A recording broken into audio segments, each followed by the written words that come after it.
저는 목회를 하면서 기억에 남는 성도들이 있습니다. 목회를 하면서 어떤 분들은요, 너무너무 자랑스러운 분들이 있어요. 사회 각층에서 열심히 일해서 목사로 하여금 생각하면 자랑스러운 마음이 드는 분들이 있고, 또 너무너무 고맙고 감사한 분들이 있습니다. 또 제 가슴에 진한 감동으로 남아있는 성도님들도 계시고, 또 어떤 분은 생각만 해도 눈물이 나는 분들이 있어요.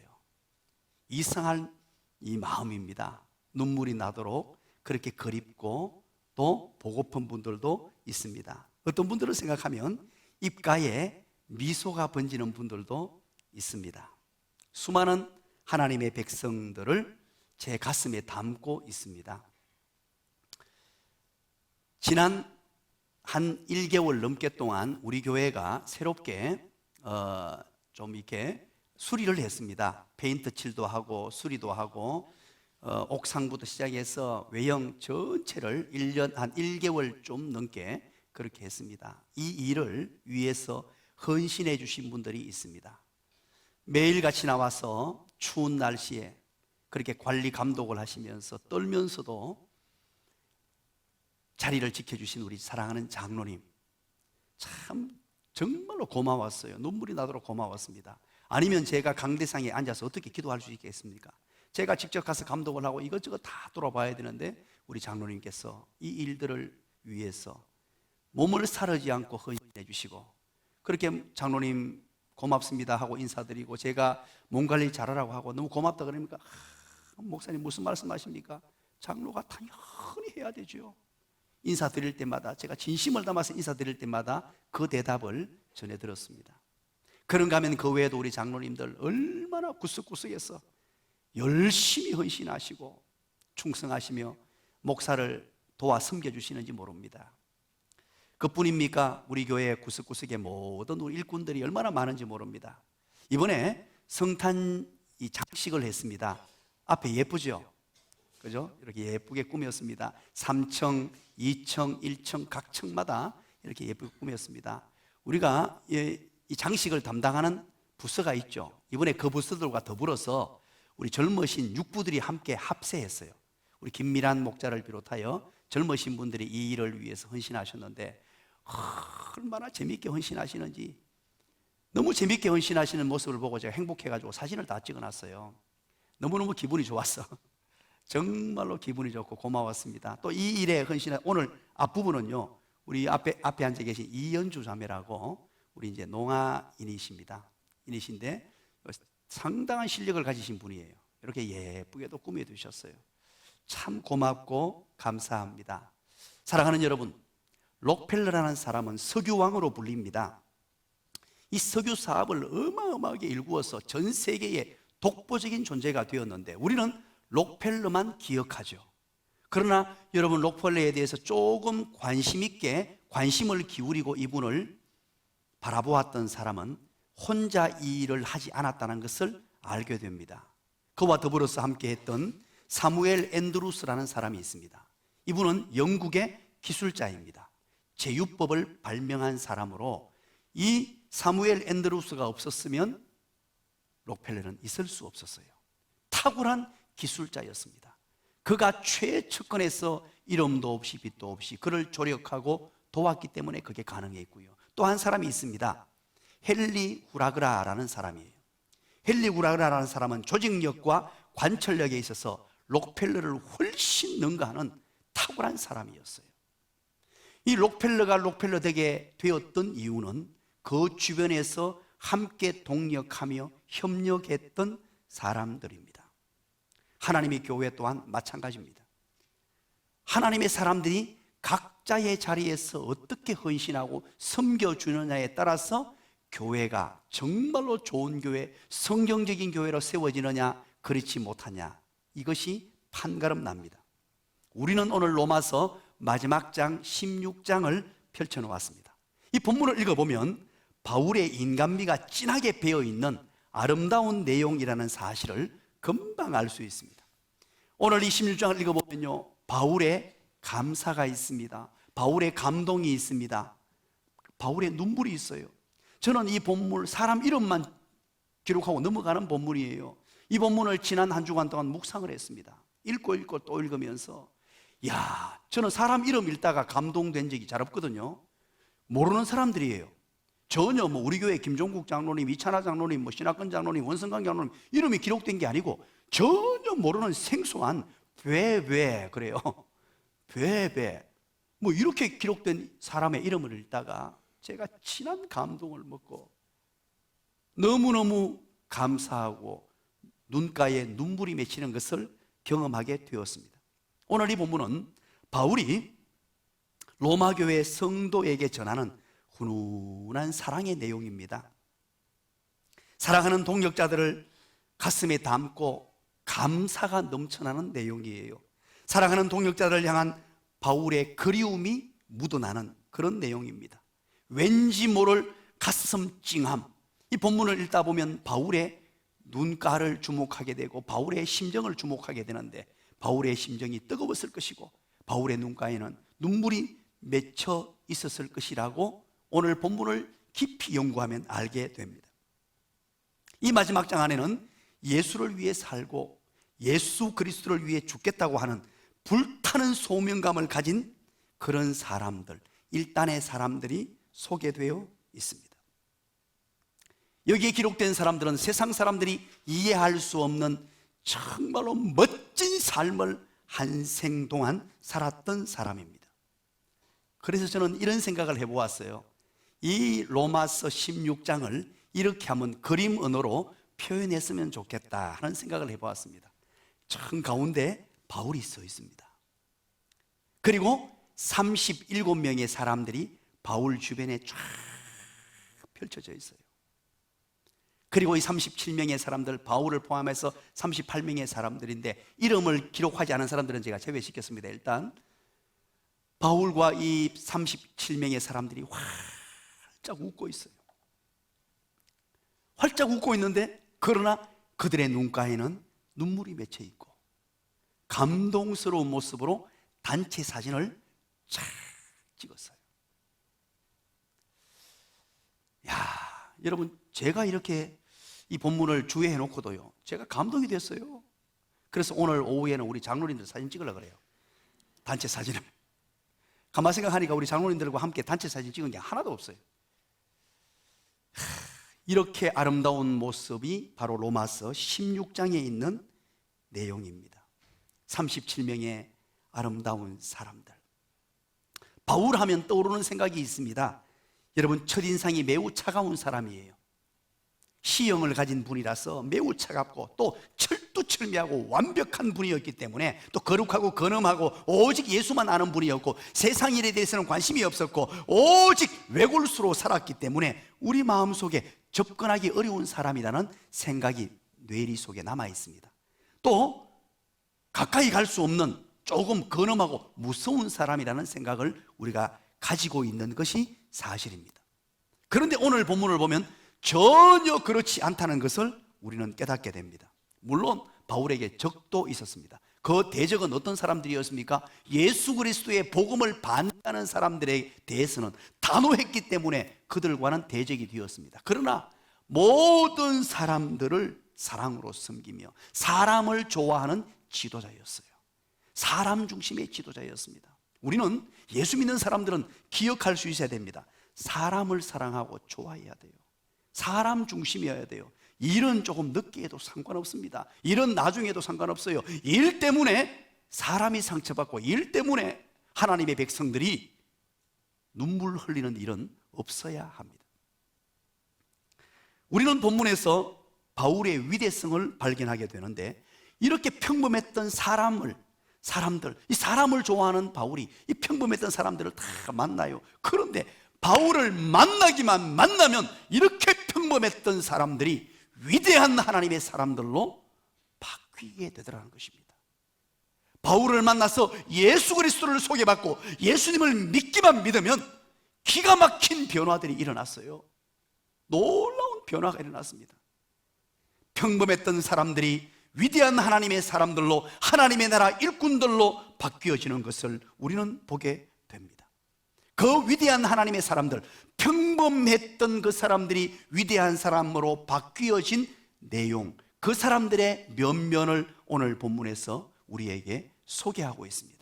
너무나 평범했던 사람들이었습니다만 바울에게는 너무나 감동스러운 사람, 그때 당시 지극히 평범한 사람, 누구도 알아주지 않는 사람들이었습니다만 그 사람들이 바로 바울을 감동시켰고 바울의 마음을 뜨겁게 만들었으며 바울이 평생을 사역하는데 사역의 끈을 놓지 않을 수 있었던 힘이 되었던 분들, 그러면서 그분들을 소개하는데 재미있는 표현들을 씁니다. 어떻게 표현하느냐? 나의 보호자, 나의 동력자, 처음 익은 열매, 나와 함께 갇힌 자, 내 사랑하는 자, 그리스도 안에서 인정함을 받은 자, 주 안에서 많이 수고한 자, 내 어머니, 나의 친척, 나와 온 교회의 식주인, 이런 이름들로 쭉 소개합니다. 이게 뭡니까? 바로 별칭이요 별명입니다.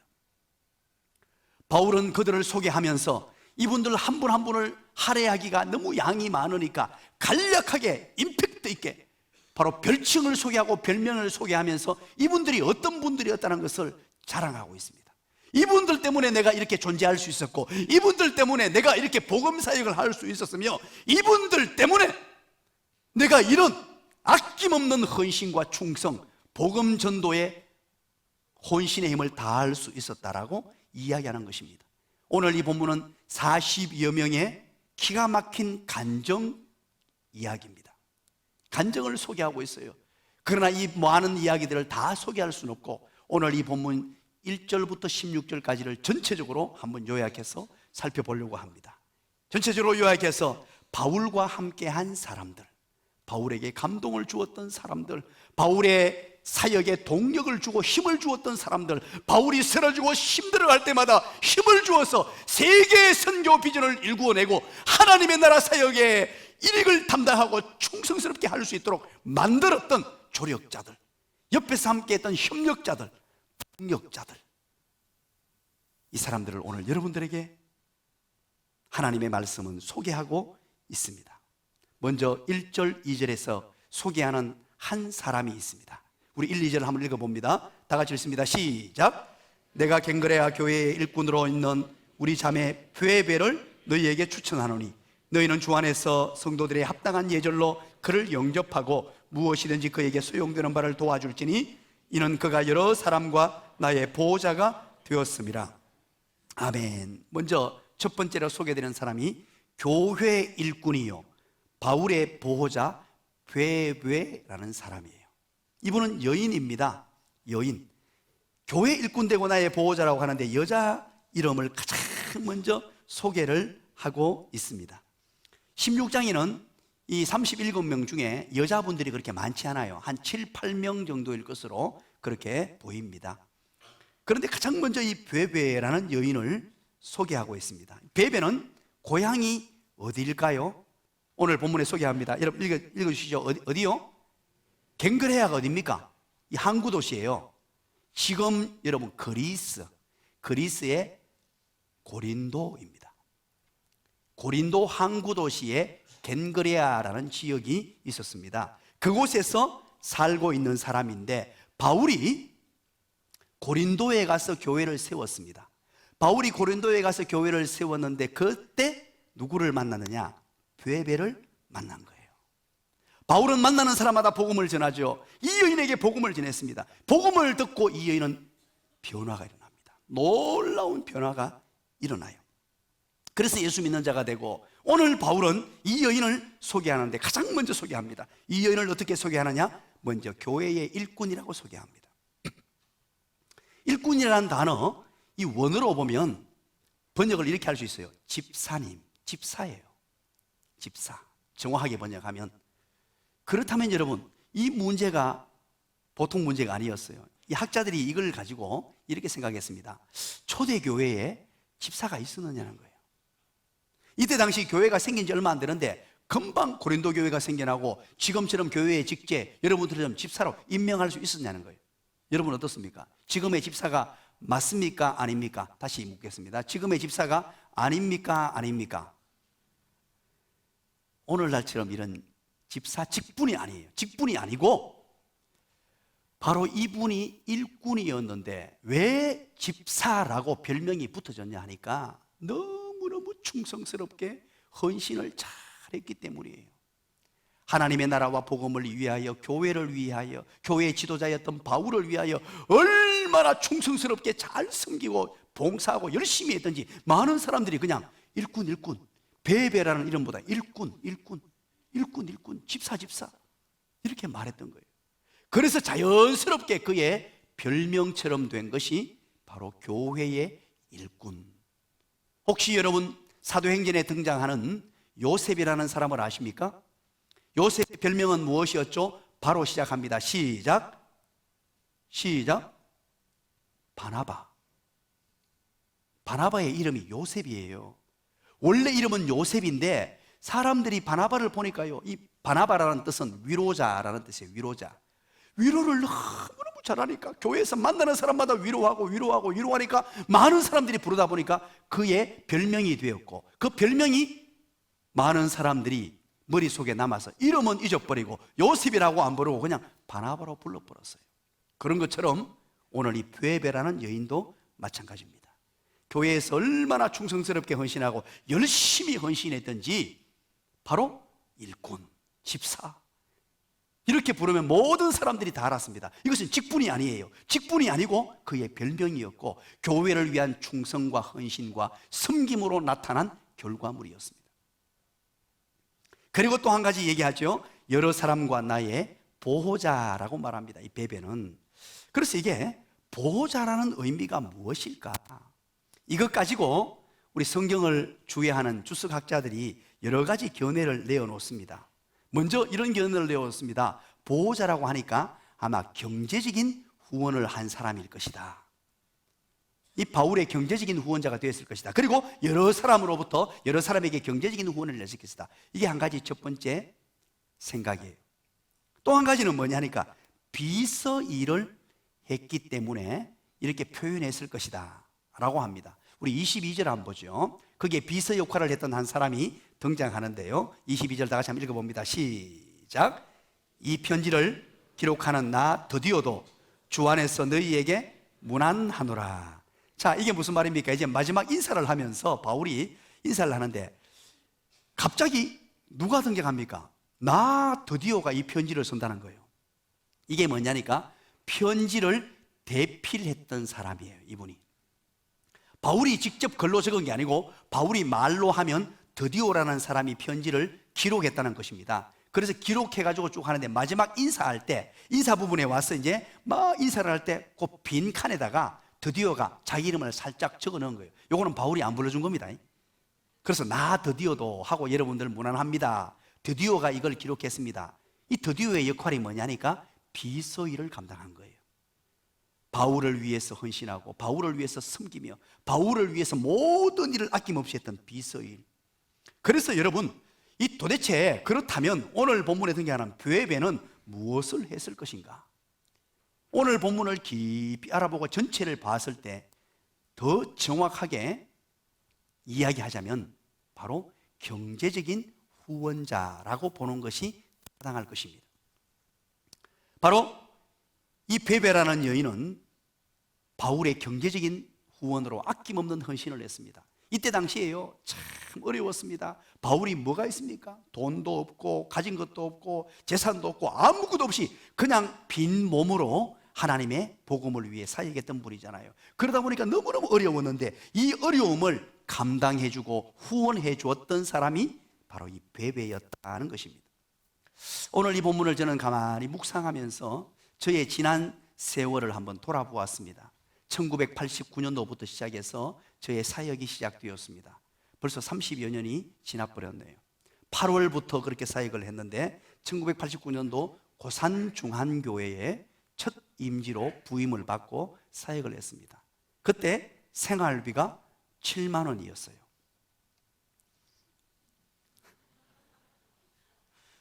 (30년) 전이니까 그죠? 7만 원이었습니다. 자, 그런데 지난 세월 동안 제가 어떻게 살아오고 하나님 은혜 중에 공부할 것 다 하고, 저는 우리 집에서 공부를 시켜주지를 못했습니다. 가난해서. 공부 다 끝내고 대학원, 어떤 우리 박사학위 과정, 이런 모든 과정들을 어떻게 할 수 있었느냐? 바로 이 베베와 같은 사람들 때문이었어요. 참 감사했습니다. 수많은 사람들 일일이 이름을 다 열거하지 못할 정도로 많은 분들의 섬김과 헌신, 사역에 매진할 수 있도록 이름도 없이 빛도 없이 밀어주고 후원해 줬던 분들이 있었다는 거예요. 참 감사했습니다. 그래서 저는 이걸 생각하면서 많이 눈물을 흘렸어요. 목양실에 하루는 앉아서 한 분 한 분을 떠올려 봤어요. 다 생각할 수는 없었습니다만 한 분 한 분을 떠올려 봤어요. 정말로 고맙고 감사한 일이에요. 바로 바울의 마음이 이런 마음으로 이것을 기록하고 있다는 거예요. 또한 베베가 어떤 사람이었습니까? 바로 로마 교회에 편지를 전달했던 사람이 베베라는 여인이었어요. 지금처럼 이렇게 간단한 책이 아니에요. 이때는요, 이런 종이가 없었기 때문에 굉장히 양이 많은 둘둘마리로 사가지고 이 내용이 굉장히 많아요. 이 내용을 가지고 바울이 베베에게 부탁을 했어요. 베베야, 이 편지 로마 교회에 전달해다오. 자, 그렇다면요, 굉장히 신뢰할 만한 사람이에요. 정말 믿었던 사람이에요. 바울이 가슴속 깊은 곳에서부터 믿고 신뢰하고 사랑했던 여인이에요. 이 여인에게 이것을 맡겨도 되겠다. 이 중요한 중체대한 일을 맡겨서 일을 시킨 거예요. 그러면서 여러분 보세요. 2절 우리 다시 한번 읽어볼게요. 2절 한번 읽어봅니다. 시작.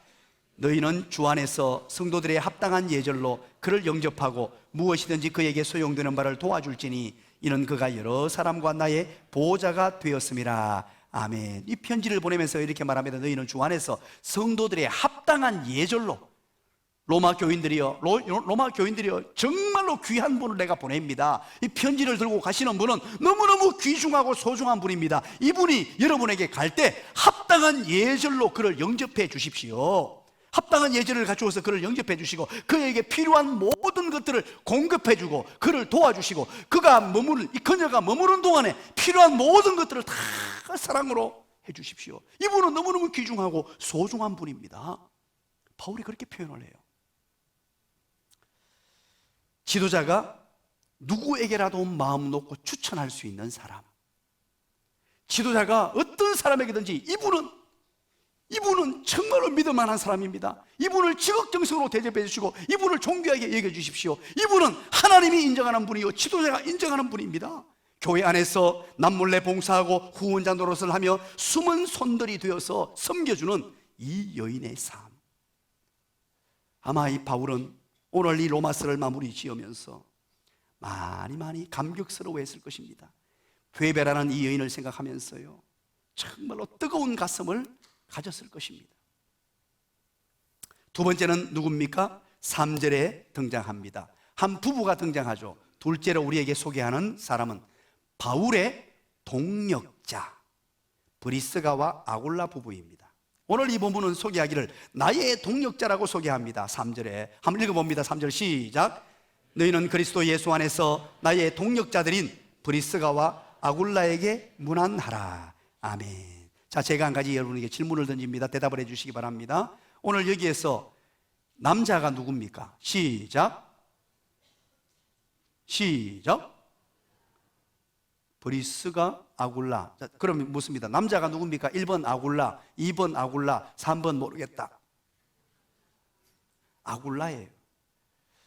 여인을 먼저 이름에 앞세워요. 처음에 베베를 먼저 앞세우는 것도 참 특이한 건데요. 여러분 이때 당시를 이해하셔야 돼요.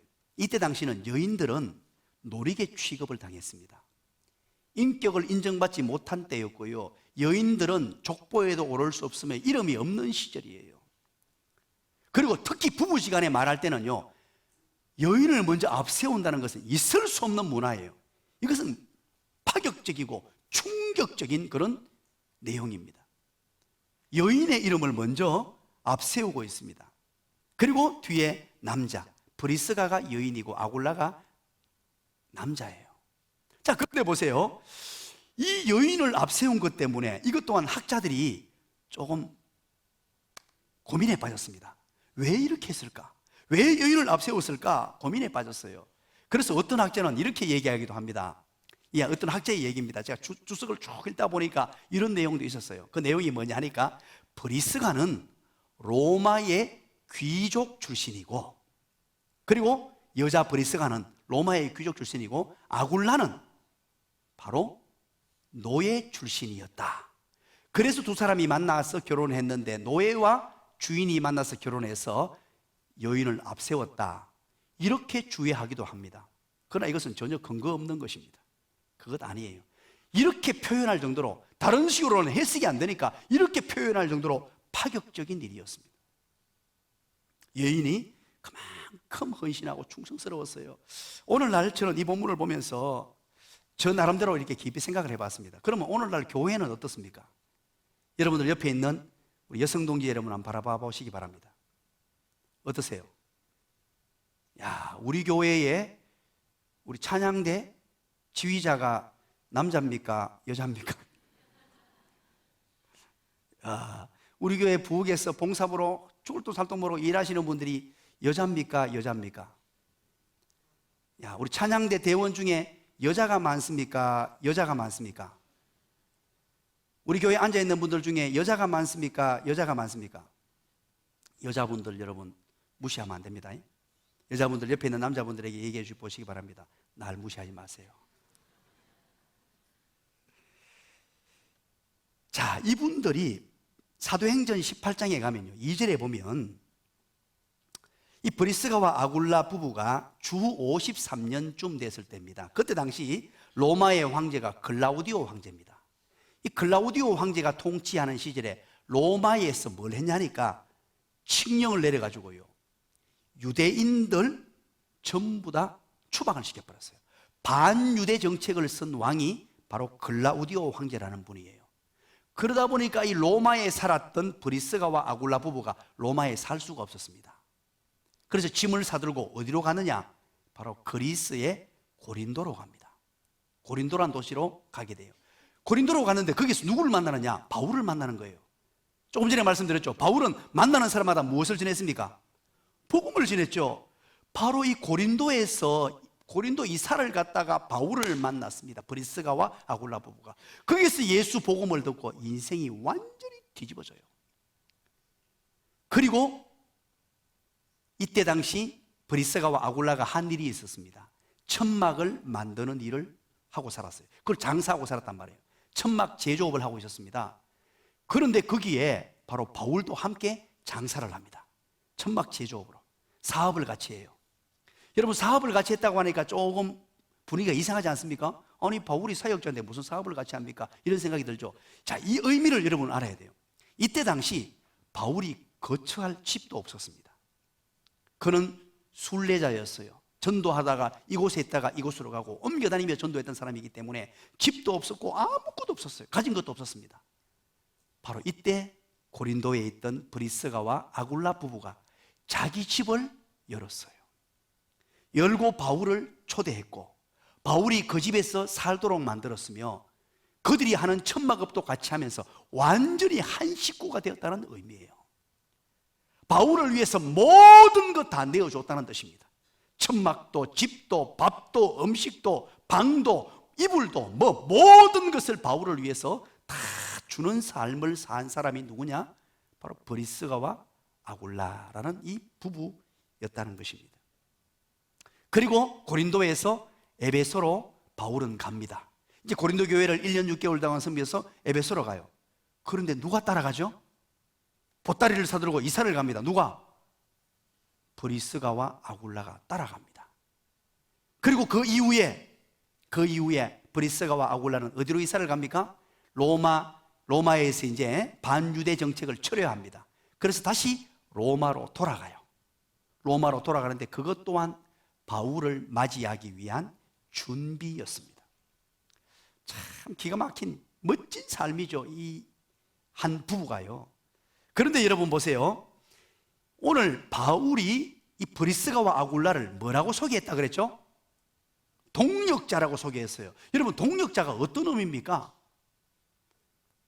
디모데후서 4장 19절에 보면 뭐라 그럽니까? 바로 오늘 21절 한번 봅시다. 21절부터 한번 봅시다. 21절. 나의 동력자를 누구로 소개합니까? 누군지 한번 보십시다. 시작. 나의 동력자 디모데. 예. 나의 동력자 디모데라고 합니다. 왜 디모데를 동력자라고 했습니까? 디모데는 바로 자기의 후계자였어요. 사역을 잇는 후계자였기 때문에 동력자라고 부를 수 있는데, 그런데 성도로서 브리스가와 아굴라를 어떻게 동력자로 부를 수 있었냐는 거예요. 기가 막히죠? 이건 엄청난 일이었어요. 나의 동력자였다, 이렇게 소개합니다. 그것은 세 가지 이유 때문이에요. 첫 번째 이유는 바로 그들은, 브리스가와 아굴라 부부는 복음 전하는 일을 최우선에 두고 살았습니다. 바꾸고 말하면 하나님의 나라와 복음을 위하여, 교회와 또 사역자를 위하여, 그것을 최우선 순위에 두고 산 사람이었습니다. 우선순위에서 하나님의 나라가 최우선 순위였어요. 브리스가와 아굴라 부부는 바울과 함께 고린도에서 장사하면서 복음을 전했죠. 그리고 에베소로 또 이사를 갑니다. 누구 때문에? 바울 때문에. 또다시 로마로 짐을 사들고 이사를 갑니다. 누구 때문에? 바울 때문에. 자기 삶의 거주지를 옮겨요. 여러분, 오늘 이사라고 한다는, 그러니까 이게 간단해 보이죠? 제가 지난 주간에 목요일 날 이사를 했습니다. 태승에서 동수로 이사를 했어요. 태승에서 동수로 한 200m 될까요? 그 간단한 거리인데도요, 얼마나 고생을 했는지 이사짐 센터에서. 우리 집 사람이 많이 고생했고, 저는 뭐 그렇게 고생은 많이 안 한 것 같지만, 그래도 그 수발 든다고요, 뭐 갔다 오라, 뭐 신고해라, 뭐 가지고 온나, 뭐 바꿔달라. 아이고, 지금까지 아직 덜 된 것 같아요. 바로 옆으로 200m 옮기는데도 이게 이사가 보통 일이 아닌데, 오늘 여러분 보세요. 고린도는 어디입니까? 유럽이에요. 유럽, 그리스. 그리고 에베소는 어디입니까? 소아시아, 터키예요. 터키. 거기까지 왔다가 또다시 어디로 갑니까? 로마, 저 이탈리아. 이게요, 오늘날 이 시대에도 거기까지 이사를 하려면 이거 보통 일이 아닙니다. 여행하면 가는 것도 이게 보통 일이 아닌데요, 그 먼 거리를 이사하는데 무엇 때문에? 무엇 때문에? 오직 복음 때문에, 하나님의 일 때문에, 바울 때문에 그 일을 감당을 해요. 우선순위가 분명해요. 정말 대단하죠. 이것이 바울로 하여금 감동스럽게 만들었고 눈물 흘리게 만들었으며 뜨거운 가슴을 소유하게 만들었다는 것입니다. 오늘날 여러분 이사하시는 분들 많죠. 저도 이사했는데 가을 되면, 겨울 되면 이사 많이 하죠. 여러분, 이사를 어떻게 해야 됩니까? 여러분들 이사하는 목적이 뭡니까? 아마 대부분은 이리저리 재보고 투자해가지고 돈이 얼마쯤 남을 것인가, 그거 생각하시죠? 생각 안 하는 모양이네요. 역시 여러분들은 훌륭하십니다. 그래서 집이 지은 지 몇 년 되는지 확인해보고, 오래되는 것은 어느 정도 10년 이상 지나버리면 집값이 올라가지 않으니까 새 집을 선호하고, 좋은 집에 가가 몇 년 살다가 팔고 또 다른 데 이사 가고, 그렇게 하려고 하는 분들이 세상에 얼마나 많습니까? 이사는 목적이 뭡니까? 단지 살기 좋은 주거지, 애들 공부시키기 좋은 곳, 때로는 이왕 살 것 같으면 아파트, 집값 올라갈 곳, 이렇게 정하잖아요. 그러나 이들은 달랐어요. 바로 복음이었습니다. 하나님의 나라였어요. 생각하는 차원이 달랐습니다. 여러분 이사할 때 한번 생각해 보시기 바랍니다. 신앙적 우위를 가지고 여러분 선택하셔야 될지, 그냥 단순하게 내가 살기 좋은 곳, 어떤 내 자신의 목적을 위해서 정해야 될지.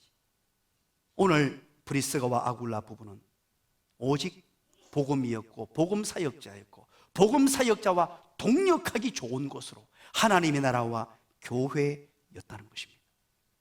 두 번째는 또 무엇입니까? 브리스가와 아굴라를 동력자라고 표현했던 이유는 바로 브리스가와 아굴라의 집이, 그들의 집이 언제나 교회로 사용되었습니다.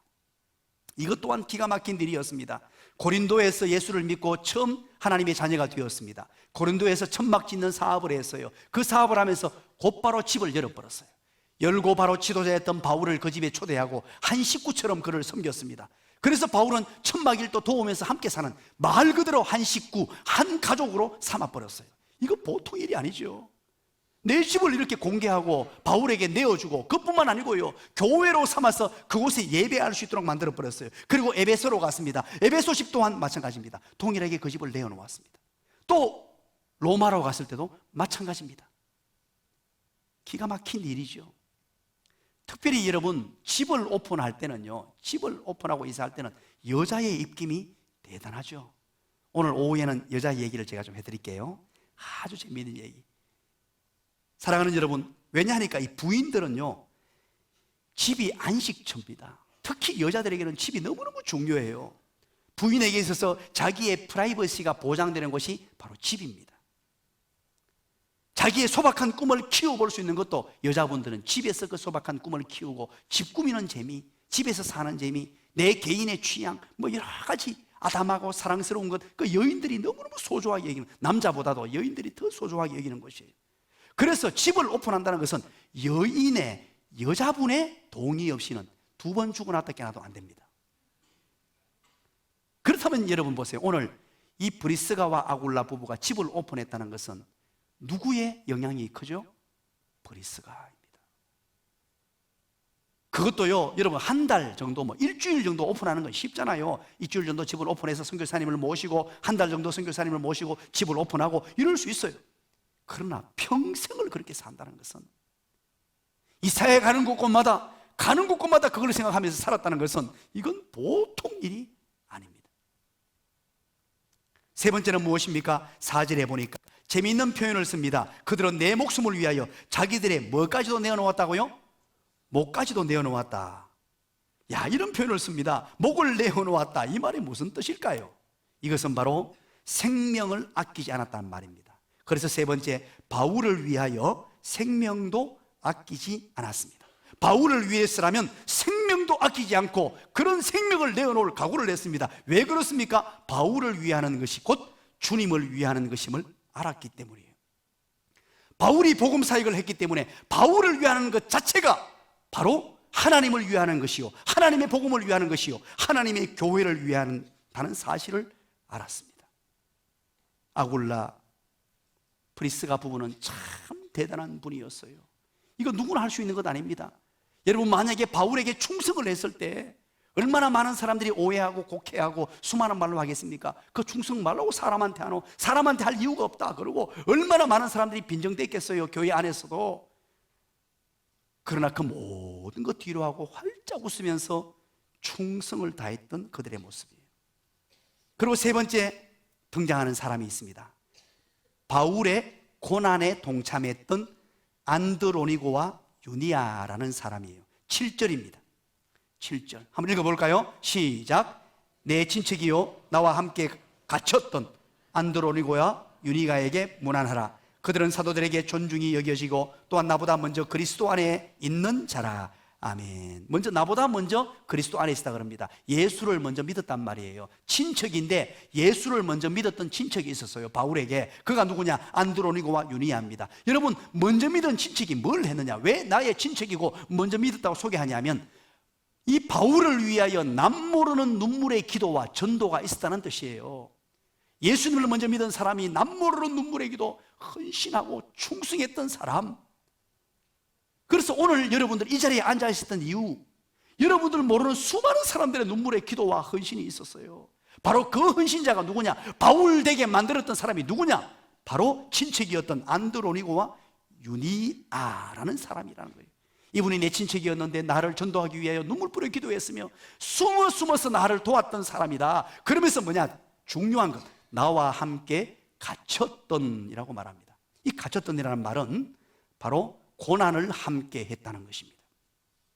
바울이 고난을 당했을 때 함께 했던 사람, 바울이 어려웠을 때 함께 했던 사람, 바울이 가장 힘들고 정말로 견딜 수 없는 고통 속에 빠졌을 때 그와 함께 했던 사람이 바로 오늘 본문에 등장하는 안드로니고와 유니아입니다. 사랑하는 여러분, 우리가 좋을 때는 사람들이 많이 함께 합니다. 그 사람이 좋아하고 출세하고 성공하고 잘 될 때는요, 사람들이 막 몰려듭니다. 수많은 사람들이 박수 쳐주고요, 와서 함께하고 가서 놀아주고 대화하고 서로 줄 서서 기다립니다. 그러나 그 사람이 어려울 때는 사람이 다 떠나버립니다. 우리 속담에 여러분 이런 속담이 있는 줄 아십니까? 정성 말 죽으면 문상객이 아무도 정성 말 죽으면 문상객이 막 차고 넘치지만 정성이 죽으면 아무도 없다는 거예요. 처음 들어보시는 것처럼 그렇게 쳐다보시는데, 유명한 우리 속담이잖아요. 우리 인생사가 그렇다는 것입니다. 정성이 말 한마리 죽어도요, 너도 나도 막 찾아와서 위로해주고 힘들어주고 같이 울어주고 난리법석을 떠는데, 정성이 힘있고 잘되고 출세하고 이럴 때는 수많은 사람들이 몰려드는데 정작 정성이 죽었을 때는 아무도 찾아오지 않는 것이 세상 이치입니다. 그런데 오늘 본문에 등장하는 바로 안드로니고와 유니아는 정말 힘들었을 때, 누구도 봐주지 않을 때, 혼자 나 모르는 눈물을 흘리며 갇혀있는 순간, 감옥에 갇혀서 고통스러워하는 순간에 지켜주고 함께했던 정말 아름다운 신앙의 소유자. 정말 아름답지 않습니까? 마지막 한 가정을, 한 사람을 소개합니다. 13절 우리 한번 읽어봅니다. 다 같이 읽습니다. 시작. 주 안에서 택하심을 입은 루포와 그의 어머니에게 문안하라. 그의 어머니는 곧 내 어머니니라. 아멘. 바울이 내 어머니라고 부르는 루포의 어머니입니다. 나의 어머니라고 소개합니다. 야, 이거 여러분 어디 가서 누구 소개할 때 이분 내 어머니입니다 쉽게 소개할 수 있습니까? 누구를 그렇게 소개합니까? 자, 그렇다면 오늘 추적을 한번 해봅시다. 루포라는 사람은 어떤 사람이에요? 루포라는 사람은 들어본 적이 있습니까? 루포라는 사람의 이름을 들었다면 여러분들은 신앙생활을 아주 열심히 하고 성경을 많이 읽은 분입니다. 마태복음 15장을 한번 펴보십시다. 마태복음 15장 21절. 마가복음, 죄송합니다. 마가복음 15장 21절 한번 펴봅니다. 마가복음 15장 21절. 마가복음 15장 21절. 마가복음은 요한계시록 다음에 있습니다. 찾으셨습니까? 다 같이 한번 읽어볼게요. 루포를 중심으로 한번 읽어봅니다. 마가복음 15장 21절 시작. 마침 알렉산더와 루포의 아버지인 구레네 사람 시몬이 시골로부터 와서 지나가는데 그들이 그를 억지로 같이 가게 하여 예수의 십자가를 지우고. 아멘. 자, 여기에서 루포의 아버지가 등장합니다. 루포의 아버지 이름이 뭐죠? 구레네 사람 시몬이었어요. 루포의 아버지가 구레네 사람 시몬인데 이 사람은요 북아프리카 출신으로 유대인이었습니다. 북아프리카 출신으로 유대인 배경을 가진 사람인데 6월절을 맞이해서 6월절을 지키려고 어디를 갔냐? 6월절 날 예루살렘으로 간 거예요. 거기 갔다가 예수라는 분이 지금 십자가를 짊어지고 막 고통스러워하면서 막 이렇게 하고 있으니까 사람들이 군중이 쫙 모여서 그걸 구경을 했어요. 그 구경꾼 속에 누가 들어갔냐니까 루포의 아버지인 이름이 뭐라고요? 구레네 사람 시몬이 거기에 있었단 말이에요. 그런데 이 군병들이 시몬을 불러내가지고 예수님의 십자가를 대신 지게 한 거예요. 대신 지게 하고 이 구레네 사람 시몬이 짊어지고 가다가 그 이후에 우리가 침묵하고 있었는데 오늘 본문을 통해 알게 됩니다. 바로 이 구레네 시몬이 예수님을 믿게 됐다는 거예요. 시몬, 바로 루포의 아버지가 예수님을 믿게 됐어요. 그러면 루포의 아버지의 아들은 누굽니까? 시작. 아시네요. 일부 예배는 대답을 안 하더라고요. 몰라서 안 한 건 아니지 싶은데 루포의 아버지 아들이 루포죠 뭐. 말을 꼬아서 그렇지. 그래서 여러분 루포의 아버지 시몬이 예수를 믿게 되고 그 아들을 전도했어요. 루포를 전도하고 그의 어머니 루포의 어머니도 전도했습니다. 루포의 어머니 이름이 뭔지를 몰라요. 그러나 예수를 믿고 난 이후에 너무너무 감격스러워서 바울에게 헌신과 충성을 다했습니다. 아마 나이가 조금 많았겠죠. 어머니라고 하니까 아낌없는 사랑을 주었습니다. 여러분 어머니라고 하면 어떤 생각이 듭니까? 사랑과 섬김, 아낌없는 헌신, 모든 건 내어줌이죠. 바울을 위해서는요 아낌없이 자식이 하듯이 내게 가진 것 하나 아까워하지 않고 모든 것 내어줬던 분, 그분이 바로 루포의 어머니였습니다. 바울이 얼마나 이분들을 소개하면서 감격스러웠을까요? 얼마나 가슴이 뜨거웠을까요? 얼마나 행복했을까요?